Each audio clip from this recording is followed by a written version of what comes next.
Academia Jurídica, en sintonía con la justicia penal constitucional.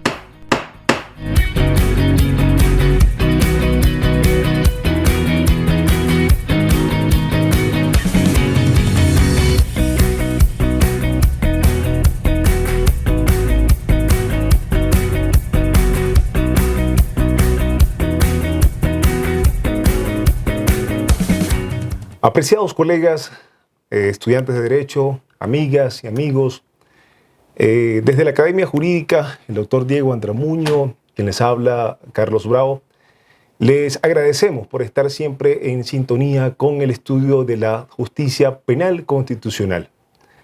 En el día de hoy analizaremos una sentencia de la Corte Constitucional, específicamente la 2505-19 EP/21. Y concomitante a ello, analizaremos una resolución, la resolución 02-2023 de la Corte Nacional de Justicia. Para ello tenemos la presencia de una persona que tiene todos los méritos y cuenta con todas las garantías necesarias para realmente analizar a un nivel muy elevado esta decisión. Contamos con la presencia del doctor Byron Guillén, quien es juez de la Corte Nacional de Justicia de la Sala Penal. Bien, muchas gracias en primer lugar por la invitación y esta oportunidad de poder de una u otra manera contribuir desde el punto de vista académico con los profesionales del derecho, con la ciudadanía, para poder discutir, para poder hablar y para poder de una u otra manera llegar a quienes nos están viendo con la finalidad de poder buscar puntos que puedan darnos luces respecto a la sentencia que usted ha mencionado de la Corte Constitucional. De qué es lo que dice la sentencia, de qué trata la sentencia en específico y cuál es la interpretación que también debe dársela a la sentencia en mención. Bien, la sentencia que estamos analizando específicamente es la sentencia que se mencionó 2505-19-EP/21. Es una acción extraordinaria de protección que se presentó contra una sentencia de la Corte Nacional de Justicia que resolvió un recurso de habeas corpus. Esta sentencia es interesante porque marca una diferenciación, una jurisprudencia nueva referente a que la caducidad de la prisión preventiva no debe contabilizarse en el recurso de habeas corpus con la presentación de la acción. ¿Qué quiero decir de esta manera? Se niega la acción de habeas corpus ante la Corte Provincial de Justicia, niega la acción, y en apelación la Corte Nacional de Justicia también niega esta acción de habeas corpus, indicando que efectivamente al momento de presentar la acción de habeas corpus no había transcurrido los 12 meses para que caduque la privación de libertad. La Corte Constitucional dice, si bien es cierto, al momento de la presentación del habeas corpus no habían transcurrido los 12 meses, la Corte Provincial de Justicia no hace un análisis integral de la privación de libertad. Y esta jurisprudencia del análisis integral de la privación de la libertad es una jurisprudencia ya reiterativa de parte de la Corte Constitucional. Y les dice a los jueces, cuando ustedes les presenten una acción de habeas corpus, ustedes no solamente tienen que limitarse a verificar si en el momento en que se dictó la privación de libertad, esta era ilegal, ilegítima o arbitraria, sino que tienen que analizar al momento actual si esa privación de libertad sigue siendo constitucional. Y adicionalmente, en el párrafo 35.2, manifiesta que para que se dé contestación o para que la decisión sea motivada en una acción de habeas corpus, debe darse respuesta a los planteamientos de la parte que presenta la acción de habeas corpus. En este sentido, termina resolviendo la Corte Constitucional el fondo de esta acción extraordinaria de protección, señalando que si bien es cierto, al momento de presentar la acción de habeas corpus no habían transcurrido los 12 meses, cuando conoce, evidentemente, ya la Corte Nacional de Justicia cuando conocen apelación a la acción de habeas corpus, todavía no existía una decisión judicial por parte del Tribunal de Juicio y por lo tanto ya habían transcurrido más de los 12 meses. Entonces, ¿qué hicieron los juzgadores? En este caso que conocieron la acción de habeas corpus, a través de una interpretación formalista, no garantista, dijeron, no procede el habeas corpus porque cuando presentó la acción de habeas corpus no habían transcurrido los 12 meses. Pero un momento, en el momento en que usted, señor juez, va a resolver la acción de habeas corpus, todavía no existía una decisión judicial de parte del Tribunal de Juicio y habían transcurrido más allá de los 12 meses. Por lo tanto, la caducidad de la prisión preventiva había operado. Ahora, como medida de reparación, la Corte Constitucional determina que actualmente la persona está en libertad. Y está en libertad porque obtuvo una sentencia ratificatoria de inocencia del tribunal. Sin embargo, dispone, ya no la libertad porque la persona está en libertad, pero dispone medidas de satisfacción y entre eso las disculpas públicas a la Corte Nacional de Justicia, una reparación económica, hace un llamado de atención tanto a los jueces provinciales como a los jueces de la Corte Nacional de Justicia y la difusión de la presente sentencia. Una sentencia y una jurisprudencia en habeas corpus que hay que tener presente, que hay que tener en cuenta, que hay que observar y que nosotros aquí, actualmente, la Sala de lo Penal, de la cual yo soy parte, en la Corte Nacional de Justicia, está observando. Una de las cuestiones que nosotros, al conocer los recursos de apelación de habeas corpus, siempre hemos observado, es evidentemente que no hay un análisis integral, obviamente, de la privación de libertad. Y no solo ese análisis integral incluye si la privación de libertad es ilegal, ilegítima o arbitraria, sino las condiciones en las cuales la persona se encuentra respecto a su integridad personal, incluso su integridad física. En ese sentido, la acción de habeas corpus debe ser integral para verificar efectivamente que la persona se encuentra privada de libertad, pero de manera legítima, constitucional y legal. Eso es lo que nosotros podemos observar de la sentencia objeto de análisis o de estudio. Muchísimas gracias, doctor.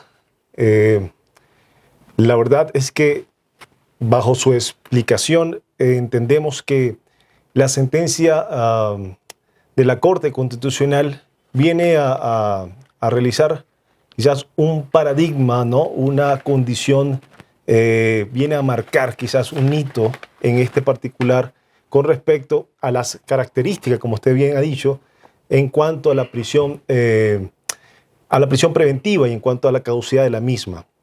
Ahora bien, quisiéramos abordar con algunas preguntas que, pues, bajo el esquema de la Academia Jurídica, de lo que es el análisis crítico siempre de las sentencias y permitiendo que básicamente la Academia nos da ese escenario para hacerlo, quisiéramos hacerle una pregunta, ¿no? Entonces, en el numeral 31, la Corte Constitucional indica que una vez transcurrido el tiempo para que opere la caducidad, vale decir 6 meses o un año, en el caso de que sean penas pues, menor o mayor a 5 años, la pena privativa de libertad para este caso indica básicamente que la persona debe ponerse en libertad de manera inmediata, es decir, el procesado debe ponerse en libertad de manera inmediata, ¿no? Y más allá, establece sin una orden, ni siquiera sin una orden judicial, lo cual nos llama bastante la atención. Quisiera que nos pudiera explicar en la práctica cómo se cumple este particular señalado por la Corte Constitucional. Gracias por la pregunta. Lo que usted acaba de manifestar ha sido un punto de discusión dentro de la Corte Nacional de Justicia en el Ecuador mismo y evidentemente porque esta referencia que hace la Corte Constitucional en el párrafo 31 de la sentencia objeto de estudio podría marcar una jurisprudencia, correcto, que debería ser acatada por las y los juzgadores. Pero aquí quiero hacer una pausa. Las sentencias están constituidas de ratio decidendi y obierte dicta. Entonces, lo primero para saber si eso es aplicable es obligatorio, es una jurisprudencia en sí mismo, debemos decidir si el párrafo 31 es una obirte dicta o es una ratio decidendi, ¿correcto? Entendemos por obirte dicta los dichos de paso, ¿no? Obviamente una referencia, una opinión, un criterio, y por ratio decidendi entendemos el argumento central que sirve para resolver el problema en específico. ¿Cuál fue el problema en específico en este caso? El problema en específico es que los juzgadores tomaron en cuenta la fecha de presentación del habeas corpus, ¿correcto? Y a partir de aquello, la Corte Constitucional crea una regla, establece una ratio decidendi.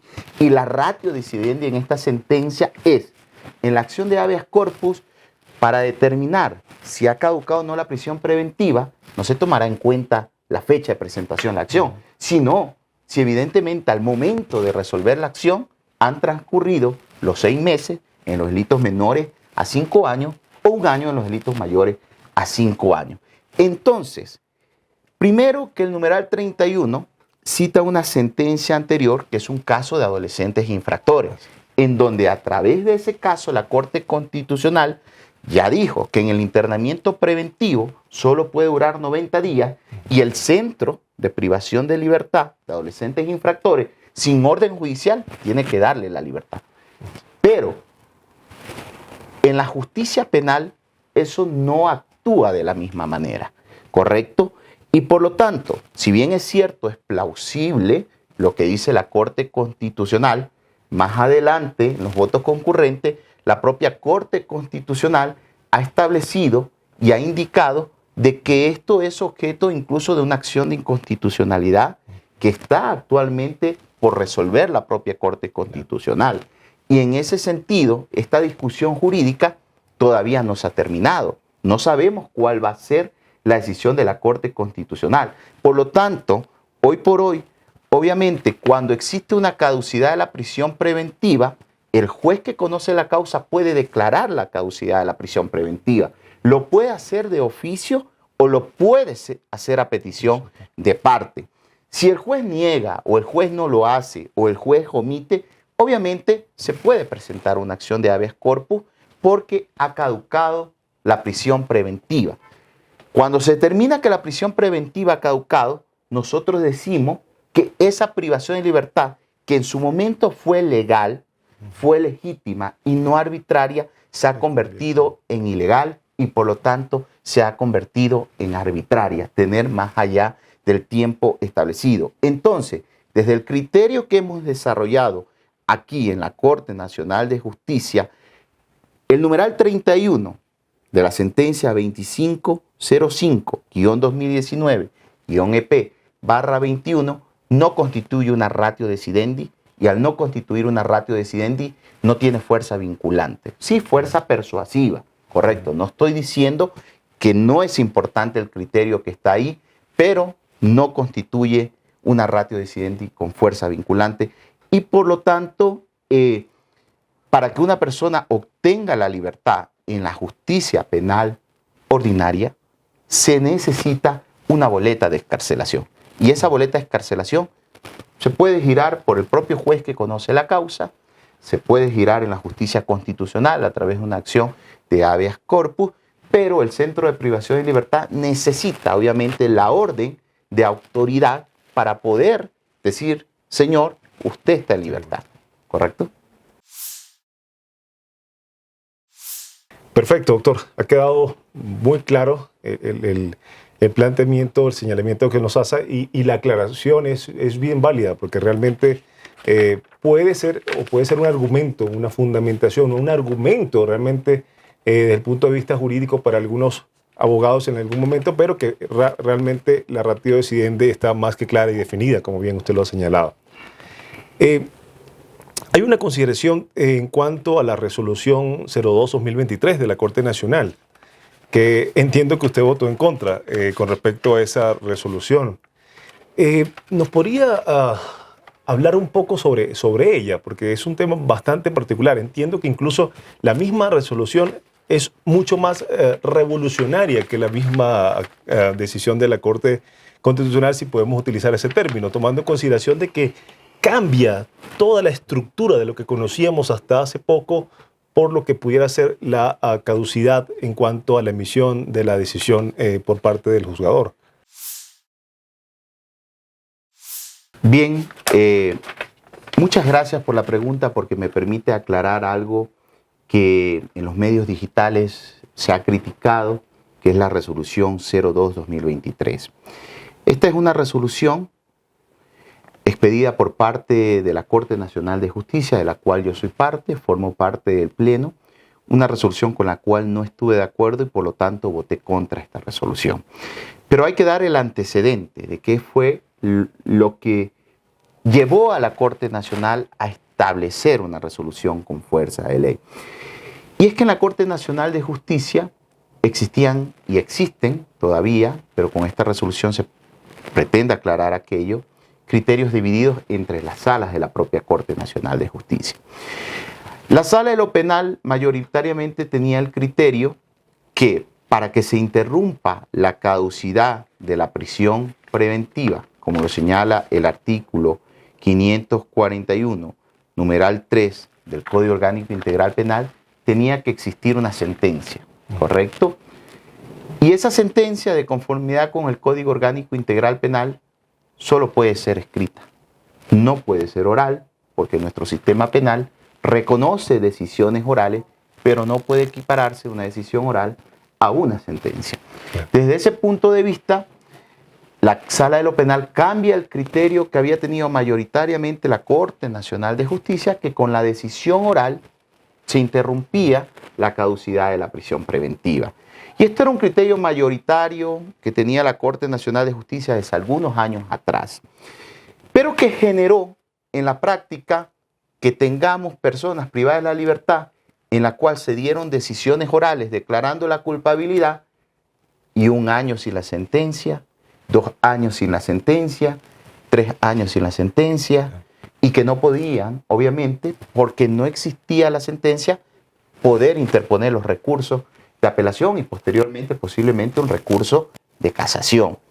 En ese sentido, la Sala de lo Penal tenía el criterio de que en materia penal solo existe la sentencia escrita y por lo tanto, si el Código Orgánico Integral Penal dice que solo con la sentencia se interrumpe la caducidad de la prisión preventiva, no podíamos hacer una interpretación más extensiva. Teníamos que ser estrictos en la interpretación porque en materia penal debe interpretarse de esa manera.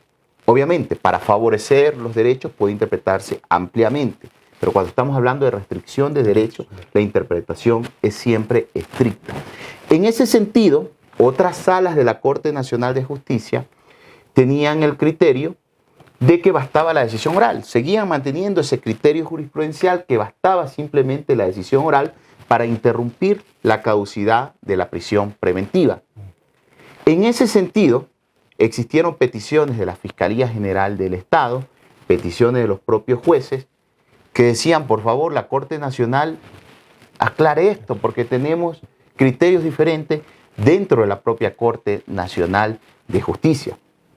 Uno de los principales problemas que yo advertí con esta resolución es si realmente la Corte Nacional de Justicia no estaba so pretexto de una facultad, el artículo 180 del Código Orgánico de la Función Judicial, de aclarar alguna norma que tenga oscuridad, estar invadiendo una competencia de la justicia constitucional. O si esto debía resolverlo la justicia constitucional, ¿correcto? Porque estábamos hablando evidentemente de un tema de caducidad de prisión preventiva que va más allá de lo que establece el Código Orgánico Integral Penal, sino que es un derecho constitucional, ¿correcto?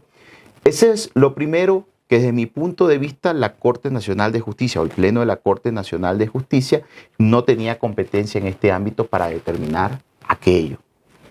Y más que la Corte Constitucional estaba ya analizando una acción de inconstitucionalidad y al mismo tiempo una consulta de norma se ha presentado actualmente en la Corte Constitucional por parte de una Corte Provincial de Justicia de nuestro país. Entonces la Corte Constitucional debía definir esta situación.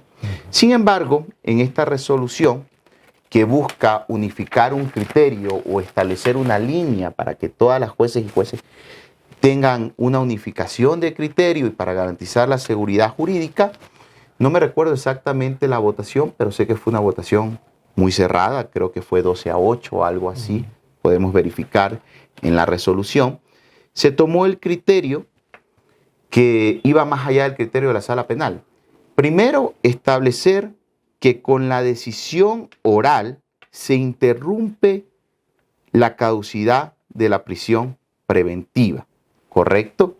Entonces, establece aquello la Corte Nacional de Justicia y como segundo punto de esta resolución, resuelve que para que opere la interrupción de la caducidad de la prisión preventiva, no es necesario que exista sentencia ejecutoriada.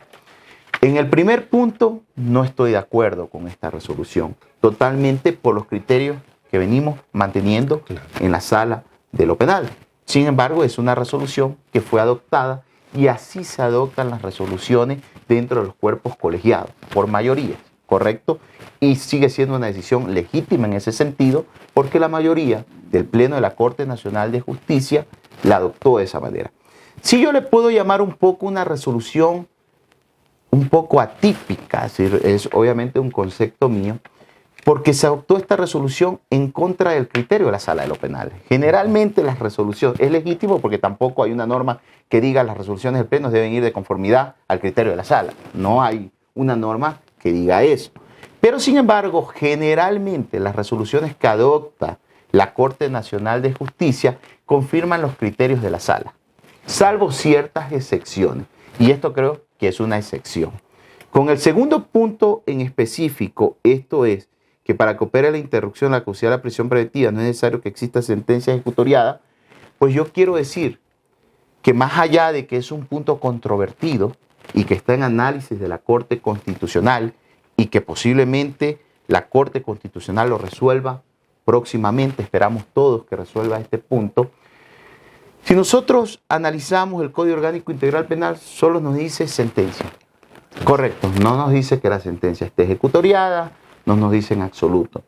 Entonces, en virtud de aquello y de la presunción de constitucionalidad de las normas, del principio pros legislatores, es decir, que las normas expedidas han sido por el legislador observadas que no contravengan la Constitución y por lo tanto la Corte Constitucional siempre como excepción dice que como última excepción es la expulsión de la norma jurídica, siempre modula los efectos de la declaración de una inconstitucionalidad.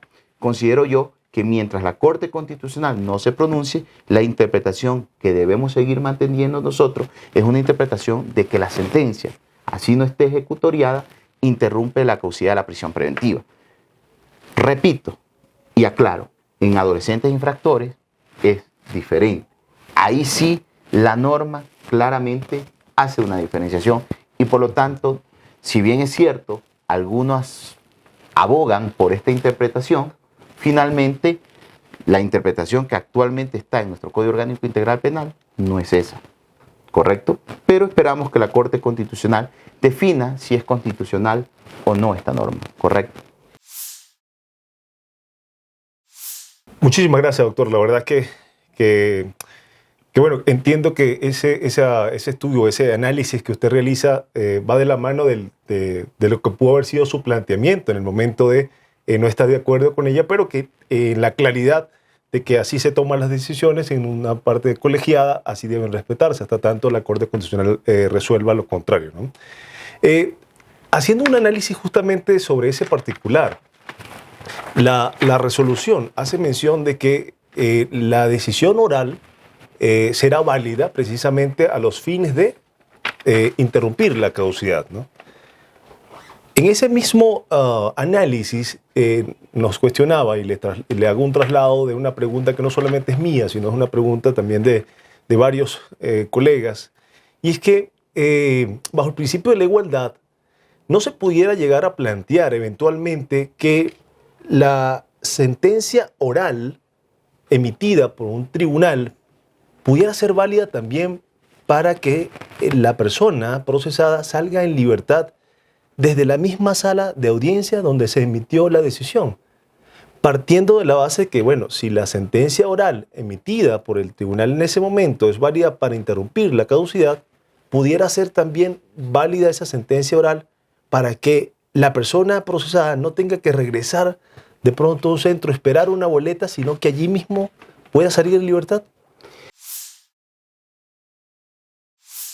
Su pregunta es muy válida. En algún momento, como una política, yo fui juez de instrucción, juez penal en algún momento, y me recuerdo que hubo en algún momento un acuerdo entre la policía, no se llamaba el SNAI en ese momento, y obviamente la función judicial, y efectivamente nos llevaban en flagrancia a los privados de libertad en ese momento, y nosotros, si no dictamos la prisión preventiva, en ese mismo momento la persona se iba en libertad, no tenía que ingresar nuevamente al centro de privación de libertad y esperar la boleta de excarcelación. Esa misma idea se planteó en un momento que cuando llevaban a un detenido ante el tribunal, correcto, para su juzgamiento, y después de la audiencia era ratificada la inocencia, debía quedar en libertad en ese momento. Pero esto más que un problema legal, porque la decisión oral, cuando se ratifica la inocencia de una persona, se gira la boleta de excarcelación, correctamente. Esto más que un problema legal, es un problema de coordinación, correcto. Porque evidentemente, si se lleva a una persona a la audiencia por este caso y en ese momento se ratifica la inocencia, debería salir, es el deber ser, no, es el deber ser, el ser es diferente, debería irse en libertad. No obstante, el problema que se encuentra en la práctica es que esta persona, este privado de la libertad que se le ha ratificado la inocencia, puede tener otras causas penales y otros procesos penales, ¿correcto?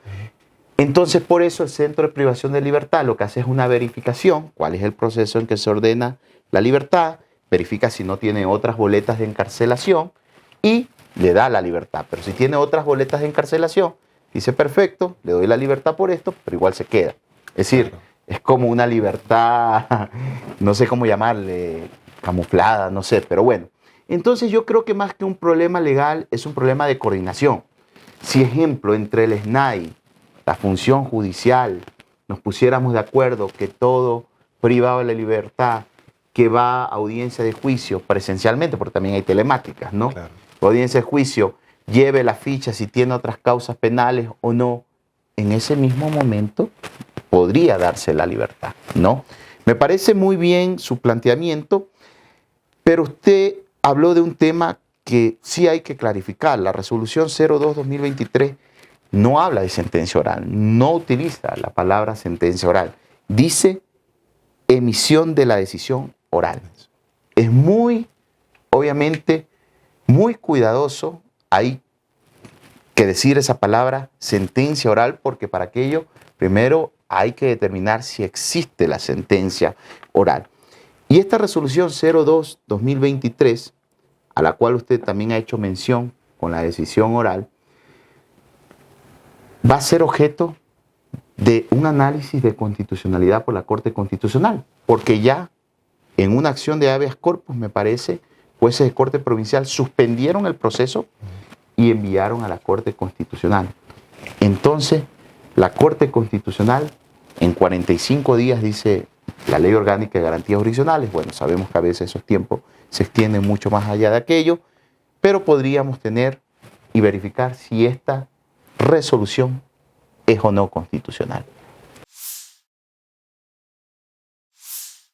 Muchísimas gracias por la aclaración, doctor. La verdad es que creo que la resolución da mucha tela que cortar, la verdad, porque sí hay varios planteamientos que inclusive, como usted bien señala, serían más de orden procedimental, quizás de coordinación, tal vez, pero que también van de la mano, por ejemplo, con planteamientos o con pronunciamientos de la CIDH, que ya también ha señalado que la libertad es de inmediato cumplimiento. Y en ese sentido, yo creería, y quisiera escuchar de pronto su apreciación, que sería ideal de pronto regresar a ese momento histórico en el cual la persona, una vez que se emita una decisión en un tribunal y se ratifique su estado de inocencia, no tenga por qué regresar a un centro carcelario, mucho menos en la situación de los centros carcelarios actuales, cuando ya está emitida una decisión que se le ratifique el estado de inocencia. Entendería incluso que hay un caso donde se condena a Venezuela, donde se estableció que básicamente la persona que ya tenía una decisión ratificatoria de estado de inocencia no tenía por qué estar en un centro de reclusión. No sé qué opinión le merece a usted que quizás se regrese a ese momento o cuál es su apreciación en ese sentido.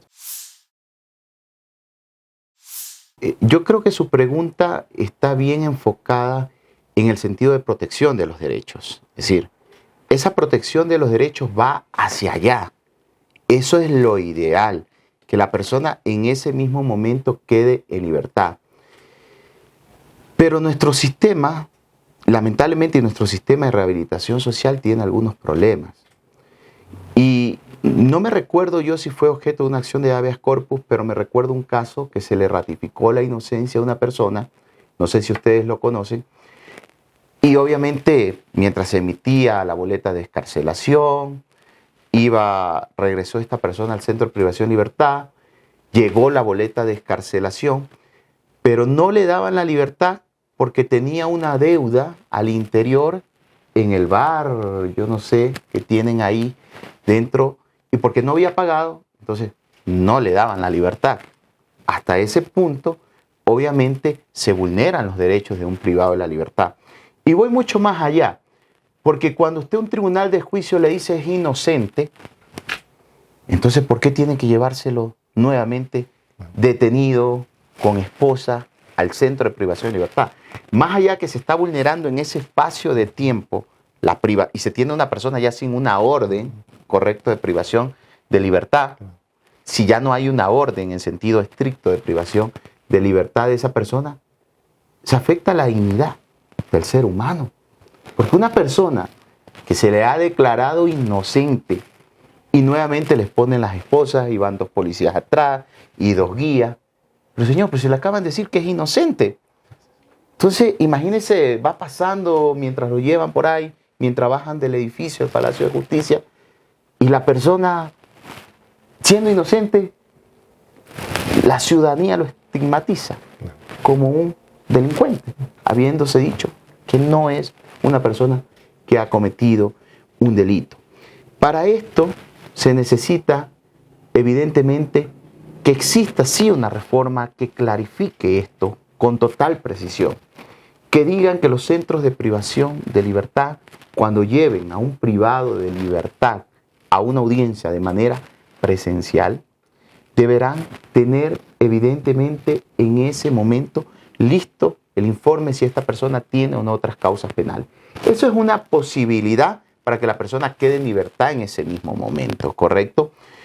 Otra situación debería ser que la decisión oral, como usted lo dice, no necesita un acto posterior, es decir, una boleta de excarcelación en ese mismo momento, sino que si estoy dando la decisión oral y el centro de privación de libertad, sea físicamente o sea telemáticamente está ahí, sea inmediato, ya el juez acaba de dar oralmente la decisión. Puede llegar posteriormente la boleta de excarcelación por un acto de formalización, pero es que si no llega la boleta de excarcelación no damos la libertad. Pero la decisión oral está diciendo que se dé la libertad. Pero bien, ese problema finalmente en la práctica ya depende de algunos tribunales, porque yo me recuerdo que en los tribunales de juicio de los que yo formé parte, nosotros ratificábamos la inocencia y en el mismo momento elaborábamos la boleta de excarcelación, y si bien es cierto, igual lo llevaban privado de la libertad, ya iba el guía con la boleta de excarcelación, es decir, ya llegaba a la cárcel con la boleta de excarcelación, pero tampoco estoy de acuerdo con ese procedimiento. No estoy de acuerdo, por más que el guía lleve ya la boleta de excarcelación en su mano, igual tiene que volverlo a ingresar. Y lo que puede transcurrir desde el Palacio de Justicia, donde se ha juzgado, hasta el centro de privación de libertad, que vuelva a ser ingresado, así sea momentáneamente, pueden pasar muchas cosas, y que pueden ser lamentables, y Dios no quiera. Estoy poniendo caso hipotético, un accidente de tránsito en el traslado, claro, un motín en el centro carcelario, la pérdida de la vida adentro, y que puede generar una responsabilidad del Estado. Correcto. Entonces necesitamos, y valga su pregunta, porque creo que la Corte Nacional puede aportar a esto a través de una resolución. Si lo hacemos a través de una reforma legal, sabemos que va a demorar más, si es que pasa la reforma legal, pero podemos hacerlo a través de una resolución. Podríamos conversar con el presidente de la Corte Nacional de Justicia, con el departamento jurídico, para poder elaborar una resolución. Pero hay que evidenciar el problema, hay que evidenciarlo de esta manera y trabajar en una resolución que sí garantice efectivamente la protección y el derecho de las personas. Muchas gracias, doctor. Nos ha quedado clarísimo. Incluso concordamos con su respuesta a la pregunta que en el traslado puede ocurrir un accidente de tránsito, puede inclusive hasta matar a esa persona. Ustedes, en las condiciones que estamos en el país en estos momentos, puede pasar cualquier situación. Y en ese momento, esa persona estaba privada de su libertad ilegítimamente, porque ya hay una decisión oral y la decisión oral es de inmediato y estricto cumplimiento. Correcto. Cuando son temas del derecho, de derechos del procesado. Muy, muy clara su respuesta, estimado doctor. Un tema también de índole procesal, una incógnita, una pregunta que tenemos nosotros es: la Constitución de la República del Ecuador, en su artículo 77, numeral 9, nos habla sobre la responsabilidad del juez que lleva la causa, sobre el tema de la prisión preventiva, que no debe exceder 6 meses en delitos de prisión. Bueno, ahorita el código no determina eso. En el delitos de 1 año, en delitos con reclusión. En ese sentido, manifestaba que ya no determina, ya no hay la distinción entre prisión y reclusión en el código, solo es prisión. Ya no. Entonces, y nos habla también y nos dice que la prisión preventiva se mantendrá vigente y se suspenderá ipso iure el decurso del plazo de la prisión preventiva si por cualquier medio la persona procesada ha evadido, retardado o impedido el juzgamiento mediante actos orientados a la provocación de la caducidad. La pregunta, doctor: ¿cómo puede el procesado provocar estos actos si se encuentra privado de su libertad?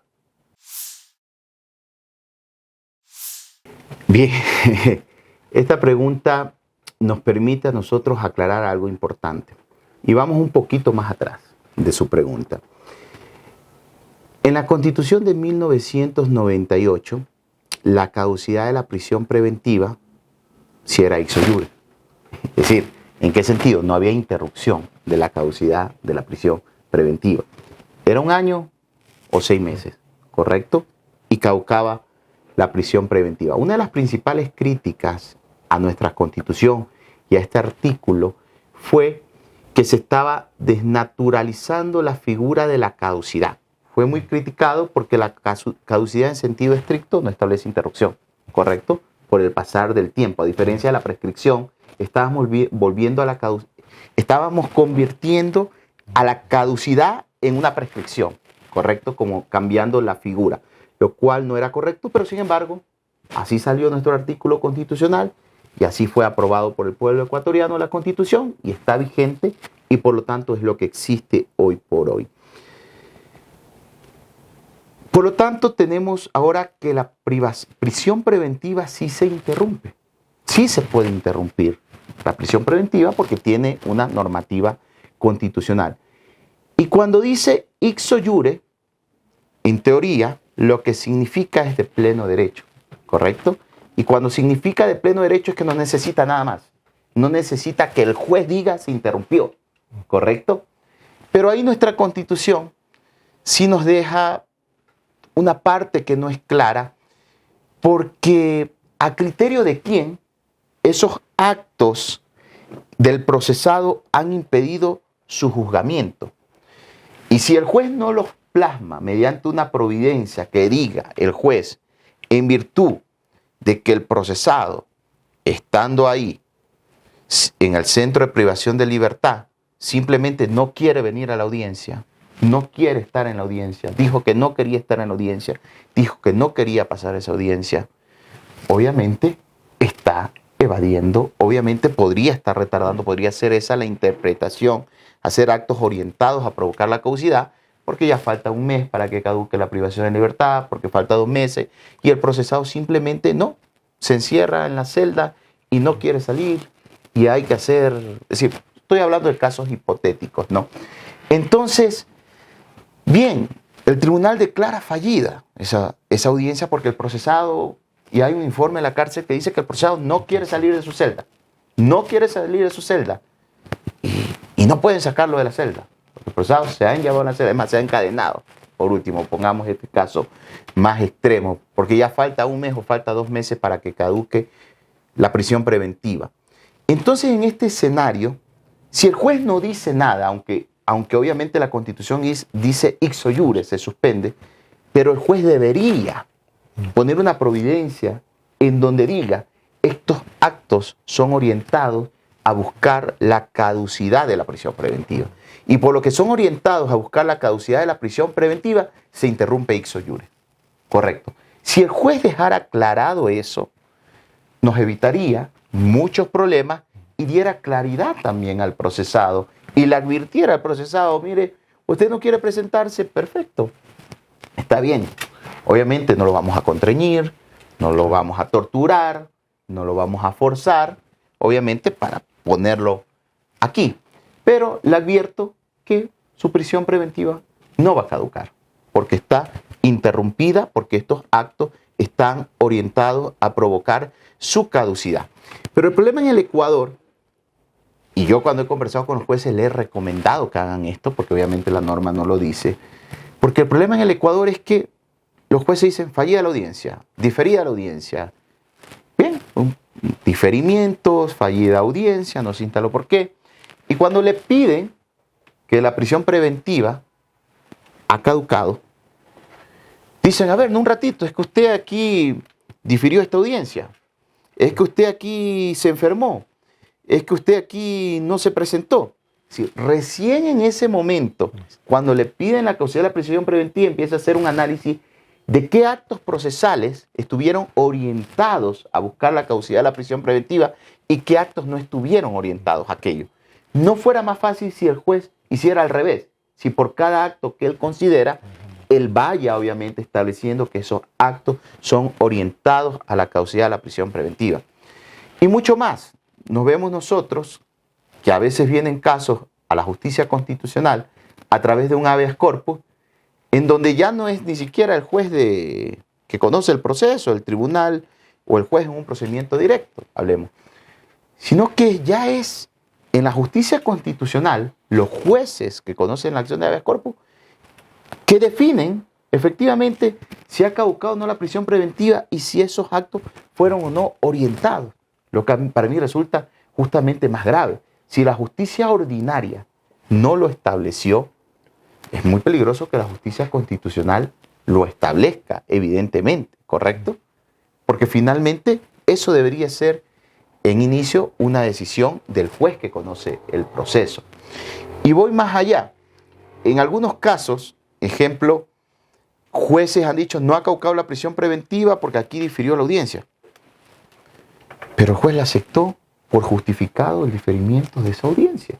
Entonces, si la acepta por justificado, no hay cómo poder encuadrar ese diferimiento en lo que dice la norma constitucional por cualquier medio impida, retarde su juzgamiento, ¿correcto? Pero sin embargo el juez dice no, porque aquí difirió, pero si usted mismo la aceptó. Entonces ya en la justicia constitucional, en cambio, eso sí se ha corregido.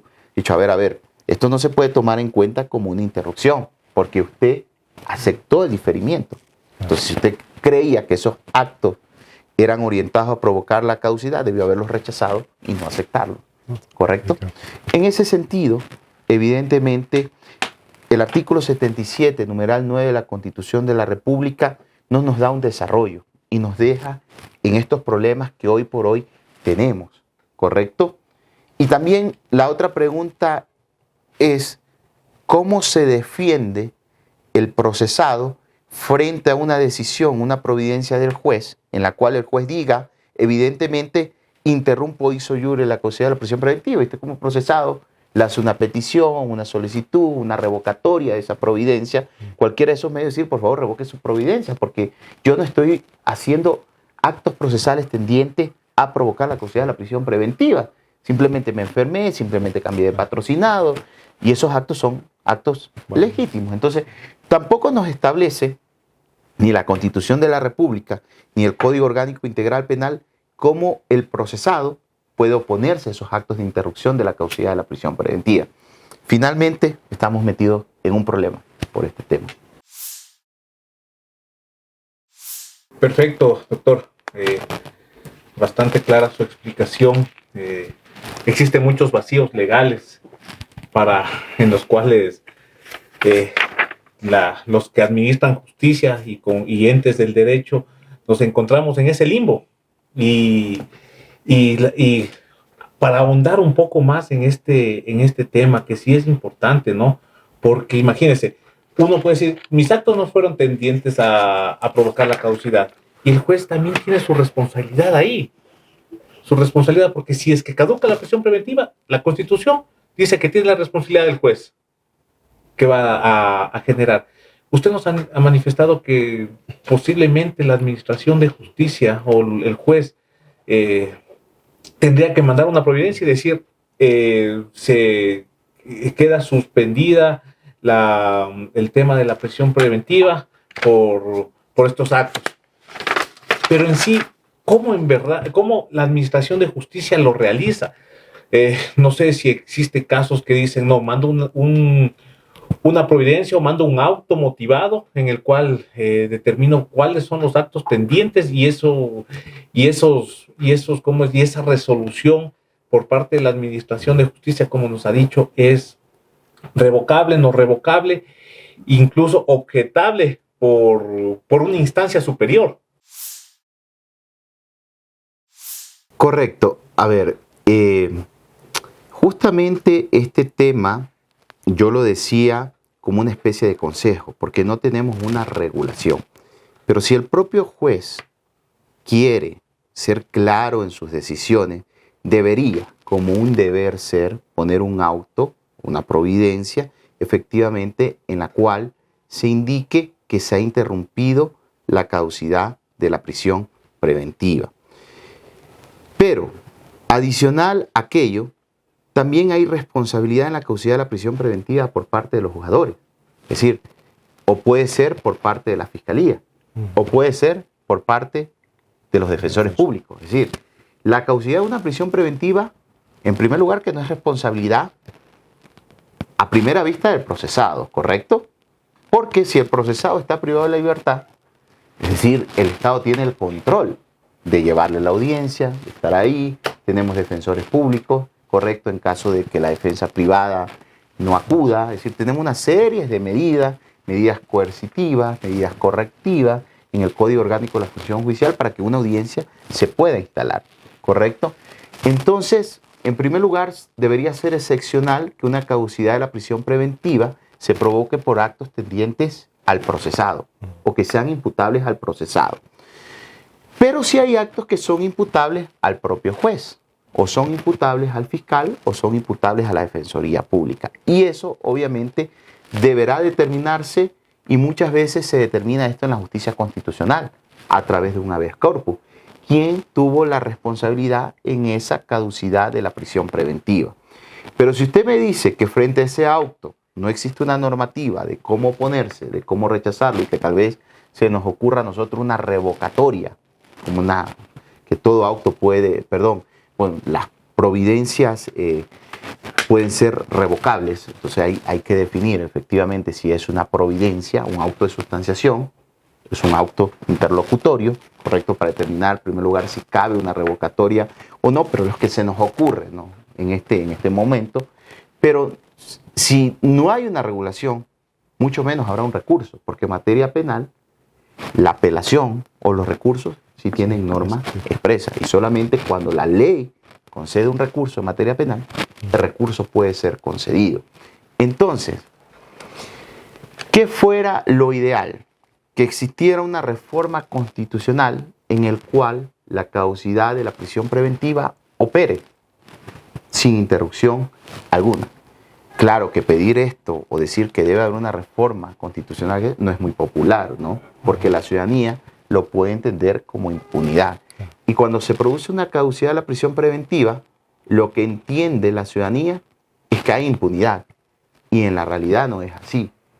Aunque sí podría en el caso en concreto materializarse posteriormente una impunidad, porque si la sentencia es ratificada, si es condenado, etcétera, y si existe una sentencia ejecutoriada, condenatoria, posiblemente la persona no va a ir a cumplir la pena, ¿correcto? Y por lo tanto ya se podría materializar una impunidad. Pero en estricto sentido no, porque cuando se declara la acusación de la prisión preventiva se establece una serie de medidas cautelares, ¿correcto? Entonces, en teoría no, pero en la práctica podría ser que sí.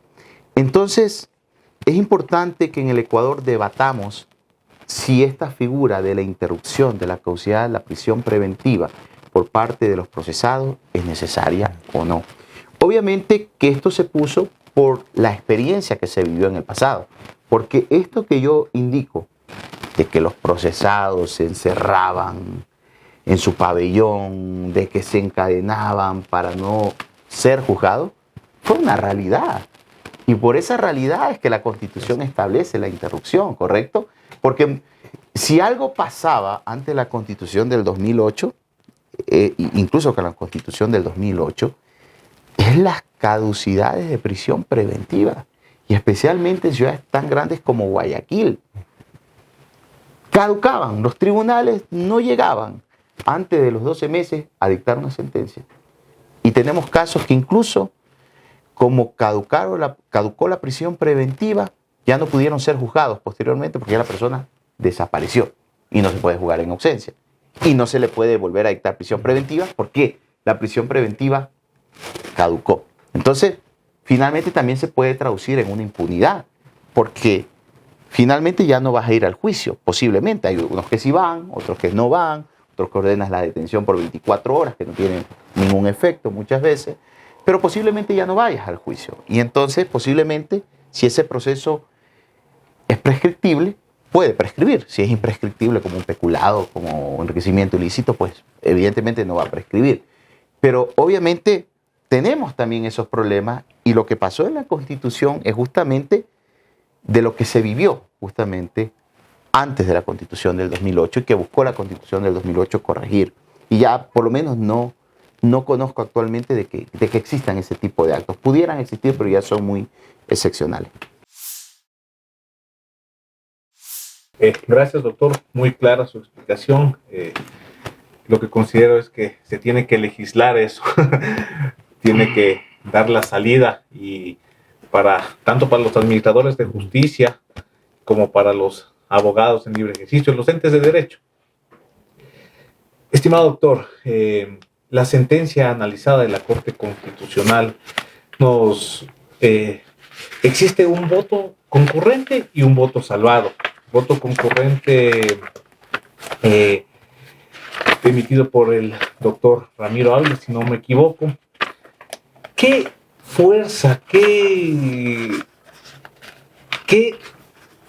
calidad tiene el voto concurrente? ¿Es de estricta aplicación o simple y llanamente es una opinión de un juez de la Corte Constitucional? Eso sí nos puede ayudar con su experticia a explicarnos dicho cuestionamiento, dicha pregunta. Bien, primero hay que definir qué es un voto concurrente y qué es un voto salvado para entrar a analizar la pregunta que usted menciona. El voto salvado es cuando estoy en contra de la decisión, ¿correcto?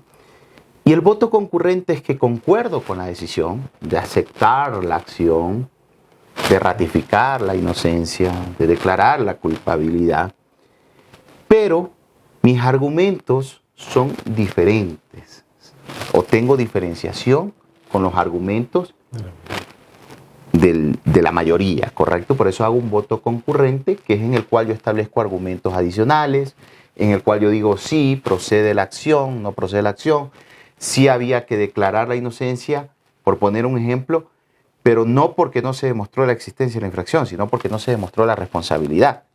Mientras que en mayoría dicen No, es que para nosotros no se demostró la existencia del delito. Y entonces el voto concurrente dice, no, para mí sí se demostró la existencia del delito, lo que no se demostró la responsabilidad. Pero al final la decisión es igual, ratificar el estado de inocencia de la persona. ¿Qué fuerza tiene? Nuestra normativa no establece en sí un voto concurrente, sí lo establece la Ley Orgánica de Garantías Jurisdiccionales y Control Constitucional, no lo establece el Código Orgánico Integral Penal, no lo establece el COJEC, hasta donde yo me recuerdo, correcto, pero, y no define, nuestra normativa no define cuál es la fuerza de un voto concurrente. Entonces, primero hay que decir que la normativa no nos ha dicho qué fuerza tiene el voto concurrente, correcto. Pero la Corte Constitucional nos ha dado ciertas señales y nos ha dicho, a ver, para que se pueda cambiar una jurisprudencia deben existir, no me acuerdo si 6 votos conformes, correcto, no me recuerdo, en esto no quiero meterme mucho, solamente quiero ejemplificar. Y ha dicho, correcto, hay 6 votos que toman esta decisión, por poner un ejemplo. Pero de los 6 votos, un voto es concurrente. Y por lo tanto, no existirían los 6 votos sobre este punto de derecho, ¿correcto? Si ven que ahí nos da una línea más o menos la Corte Constitucional, evidentemente que el voto concurrente sí tiene una importancia, ¿correcto? Para definir una línea jurisprudencial o no definir una línea jurisprudencial. Pero ahora, en la práctica, si yo quiero hacer énfasis del voto concurrente, desde mi punto de vista, el voto concurrente tiene una fuerza persuasiva, obvio, claro, es importante el voto concurrente, ¿no? Una fuerza persuasiva, es decir, en el voto concurrente se establecen criterios adicionales sobre tal tema, pero una fuerza vinculante no creo que lo tenga el voto concurrente o no creo que llegue a tener en sí una fuerza vinculante, pero sí una fuerza persuasiva, evidentemente, ¿no? Porque lo que sí es vinculante es lo que establece la sentencia, obviamente, que por mayoría se adoptó, incluido el voto concurrente, sobre este punto de derecho, ¿correcto? Pero el voto concurrente tendría, insisto, una fuerza persuasiva. No hay claridad, también insisto sobre esto, porque nuestra normativa no nos dice nada al respecto. Es como nosotros también discutimos aquí, cuando hay un voto salvado, bueno, el voto de mayoría cometió un error inexcusable, correcto, por poner un ejemplo. Pero el voto salvado también cometió un error inexcusable. Pero el que vale es el voto de mayoría. Entonces, el voto salvado no tiene fuerza. Entonces, si bien es cierto, es una opinión, es un criterio, no tiene fuerza o no generó un daño. Entonces, esas discusiones se dan. Esas discusiones están todavía sin determinarse con claridad. Muy amable, doctor, muy clara su explicación. Usted nos ha hablado de algo que es novísimo, ¿no? Nuevo. La resolución 02 del 2023, donde resolución emitida por la Corte Nacional de Justicia, donde resuelve que la caducidad de la prisión preventiva se interrumpirá por la emisión de la decisión oral motivada y dictada en audiencia, como también resuelve que no es necesario que exista una sentencia ejecutoriada para la interrupción de la caducidad de la prisión preventiva. Este hecho, esta resolución, estimado doctor, ¿no estaría en contrario a lo que ha emitido la Corte Constitucional en la sentencia 2505-19-EP/21, la que hemos analizado en esta tarde? En primer lugar, yo quisiera ser muy cuidadoso en decir si es contrario o no, porque esto tiene que definirlo la Corte Constitucional y ya indiqué anteriormente que existe una consulta de norma si esta resolución es o no constitucional. Pero en específico sobre la sentencia 2505, yo expliqué al inicio sobre qué punto trataba esta sentencia. Es decir, el hecho de que no puede considerarse para negar un habeas corpus la fecha de presentación de la acción de habeas corpus, sino al momento de resolver. Eso es lo que finalmente decide. Claro que como Virte dicta, establece, nos habla de la caducidad de la prisión preventiva, nos habla de 12 meses, Pero la Corte Constitucional en esta sentencia, por lo menos, no toca el tema, no lo dice en esta sentencia que usted me está haciendo referencia, sí, lo dice de paso en el numeral 31, como lo digo, pero no lo toma como decisión, como ratio decidendi, sobre si la decisión oral interrumpe la caducidad de la prisión preventiva. Y por lo tanto, si usted me pregunta a mí si la resolución 02, correcto, 2023 de la Corte Nacional de Justicia está en contraposición con la sentencia 2505-19-EP/21, le diría que no, porque no está resolviendo ese problema, correcto. Ahora, si usted me pregunta si la resolución 02-2023 está en contradicción con la Constitución de la República, le diría, esa fue otra pregunta. Y al ser otra pregunta, le diría, puede que sí, puede que no. Finalmente, la Corte Constitucional definirá aquello. Pero por lo menos, a mi criterio, con la sentencia que usted hace referencia, no está en oposición, porque la sentencia, si bien es cierto, manifiesta algo al respecto, pero lo hace como un obvirte dicta, no como una ratio decidendi. A mí sí me gustaría que la Corte Constitucional, no conozco, se enfrenta a un caso específico. El caso específico que establecería la ratio decidendi es que a una persona reclame una acción de habeas corpus, correcto, presente una acción de habeas corpus porque no tiene una sentencia, correcto, tiene una decisión oral. Y que sin embargo, los jueces digan, no, de conformidad a la resolución 02-2023, está interrumpida la caducidad de la prisión preventiva, y que eso suba a través de una acción extraordinaria de protección y que ahí sí la Corte Constitucional resuelva, correcto, si caducó o no la prisión preventiva, si se interrumpió o no la prisión preventiva con la decisión oral. No se ha enfrentado hasta donde yo conozco, o si se ha enfrentado, no ha resuelto todavía la Corte Constitucional, porque eso nos dejaría claro cuál es el panorama, correcto. Entonces, posiblemente tenga casos la Corte Constitucional sobre este punto en específico, pero si los tiene, no los ha resuelto, correcto. Y ya hay algún tiempo, obviamente, de que esta discusión está en la Corte Constitucional, pero entiendo que es una decisión que hay que tomarla con mucha consideración, con mucho estudio, con mucho análisis. No es una decisión tan fácil, yo creería, ¿correcto? Hay posturas diferenciadas y dentro de la propia Corte Constitucional, sea cual sea la decisión que tome, estoy casi seguro que no va a ser una postura unánime, sino que va a haber posturas, obviamente, por mayorías y minorías. Entonces, desde ahí vemos que estoy casi seguro que no va a salir por unanimidad lo que se decida en la Corte Constitucional. Gracias, estimado doctor, nos queda clarísimo. Estamos en espera de que la Corte Constitucional se pronuncie con respecto a ello. Ya hace una mención, como usted dice, en la obverter dicta de esta sentencia, de cuál es el criterio de la Corte Constitucional conforme al derecho convencional, a la situación, ¿no?, del país. Entonces, sí es algo importante y vamos a estar a la expectativa para que estos mismos espacios nos sirva para conversar, dialogar y que el resto de personas, entes del derecho, comunidad jurídica, continúen con estos debates, estas discusiones. Estimado doctor, nosotros no nos queda más que agradecerle toda la intervención que ha dado, que ha sido una intervención magistral, como todas las que hemos apreciado nosotros, al ser inclusive estudiantes suyos en la maestría, con mucho respeto y muchas consideraciones.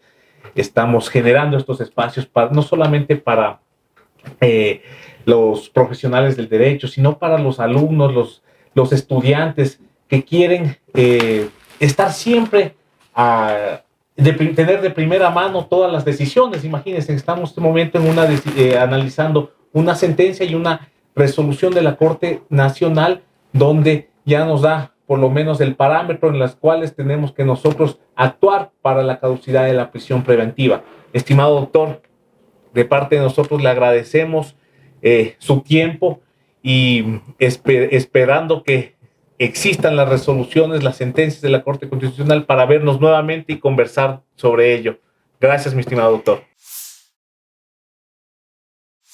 Muchas gracias a ustedes. Gracias por la consideración con la Corte Nacional de Justicia. Gracias por esta oportunidad de poder hablar y debatir estos temas que son muy importantes y que a veces no se quieren debatir. Pero yo creo que los temas difíciles hay que debatirlos. No hay que ocultarse de los temas difíciles, no hay que evadirlos, sino que hay que enfrentarlos y hay que reconocer que hay un problema. Y como resumen de todo este problema y más o menos para que se vea cuál es el criterio de la Corte Constitucional, en estos días la Corte Constitucional sacó una acción extraordinaria de protección en la cual puede abonar a esta discusión que nosotros estamos teniendo, y es que evidentemente una persona fue procesado por un delito, no me recuerdo exactamente cuál es el delito, era algo de hidrocarburos, me parece, pero hay un cambio de tipo penal del tribunal, ¿correcto? El delito por el cual fue procesado esta persona y llegó a tribunal es un delito que superaba el año, ¿correcto? Superaba el año y por lo tanto él estaba con prisión preventiva. Cuando llega a tribunal, el tribunal cambia el tipo penal bajo el principio iura novi curia y en el delito que le condena, ese delito ya no supera el año, ¿correcto? Ya no supera el año. Entonces él pide, obviamente, no pide la caducidad en sí mismo, sino que pide que se le dé la libertad porque el delito ya no supera el año, por lo tanto ya no puede estar en prisión. Y esto es para determinar evidentemente, porque aquí hay una discusión mucho más fuerte. Si se interrumpe la prisión preventiva con la emisión de la sentencia, la persona está privada de libertad. ¿Por qué? Por una prisión preventiva, pero por una prisión preventiva prolongada. Porque no puede estar privada de libertad por una sentencia, porque la sentencia no está ejecutoriada, ¿correcto? En ese caso, lo que le dijeron a esta persona es, sí, está bien, el delito ya no supera el año, pero usted ya tiene una sentencia. Si tiene una sentencia, pues entonces ya no le podemos dar la libertad porque ya hay una sentencia, ¿correcto? Por lo tanto, ya se interrumpió la caducidad, se interrumpió. Y lo que le dice la Corte Constitucional, no. Ya la prisión se volvió ilegal, por lo tanto, arbitraria, porque al haberse le condenado por un delito que ya no superaba el año, ya no se cumplía uno de los requisitos de la prisión preventiva, ¿correcto? Y por lo tanto concede la acción extraordinaria de protección. Claro que en la actualidad ya la persona estaba en libertad y por lo tanto ya no hace un reenvío de la acción. Pero nos marca esta discusión. Si cuando se interrumpe, porque nuestro Código Orgánico Integral Penal nos dice que se interrumpe la caducidad de la prisión preventiva con la emisión de la sentencia, más allá si sea decisión oral, si sea sentencia, que es la discusión. Pero entonces, la pregunta es, ¿en base a qué esa persona está privada de la libertad que no tiene una sentencia ejecutoriada? Claro. ¿Está privada de la libertad por la sentencia o está privada de libertad por la prisión preventiva? ¿Correcto? Es una pregunta que hay que responder. Muchas gracias y gracias a usted.